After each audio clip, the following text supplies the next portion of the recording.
నేను ఒకటే మీ అందరికి హామీ ఇస్తున్నా, రాష్ట్రంలో అందరికి కూడా హెచ్చరిక చేస్తున్నా. ఎవరైనా సరే ఆడబిడ్డల జోలుకొచ్చి మతాంధకారంతో గాని ఇచ్చలవిడిగా ప్రవర్తిస్తే ఎవరిని వదిలిపెట్టను. ఎవడైనా అత్యాచారం చేస్తే మాత్రం అదే వాళ్ళకు లాస్ట్ డే అవుతుంది, గుర్తుపెట్టుకోమని మరొక్కసారి హెచ్చరిస్తున్నా. గవర్నమెంట్ అంటే తమాషా ఆడద్దండి. ఏదో గవర్నమెంట్ అంటే బెదిరిస్తే బెదురుతుందని కాదు. యాంటీ సోషల్ ఎలిమెంట్స్ ఎవడైనా సరే నిర్మోహమాటంగా అణిచివేస్తా. మర్యాదగా ఇంతవరకు చెప్పా. ఎవరైనా కైపెక్కి లేకుంటే గంజాయి తినేసి తాగేసి లేకుంటే మద్యం తాగేసి ఇష్టానుసారంగా చేస్తే మాత్రం తీవ్ర పరిణామాలుంటాయి.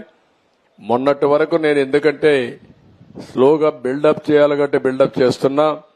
కానీ ఈ రోజు చెప్తున్నా, ఒక ఆడబిడ్డ నా దగ్గరకు వచ్చి నాకు అన్యాయం జరిగిందంటే మాత్రం ఎవడిని వదిలిపెట్టనని మరొకసారి హెచ్చరిస్తున్నా. అది మీరు రేపటి నుంచి యాక్షన్ లో కూడా చూస్తారు. మీరు ఎవరిని వదిలిపెట్టను.